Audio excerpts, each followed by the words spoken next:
A hot day.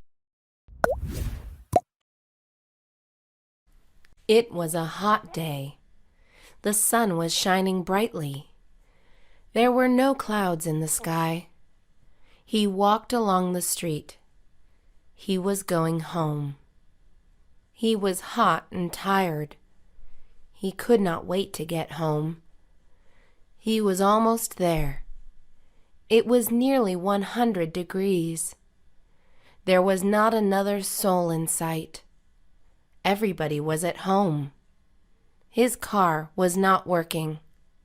He had to walk to his bank. He did not know it was so hot. The bank was not too far. The heat made it seem far away. His throat was dry. He was thirsty for water. He walked with sweat on his back. He arrived home. He went straight to the kitchen. He drank a big cup of water. He took off his clothes. He went to the bathroom. He took a cold bath. It was so refreshing. He stayed in the bath.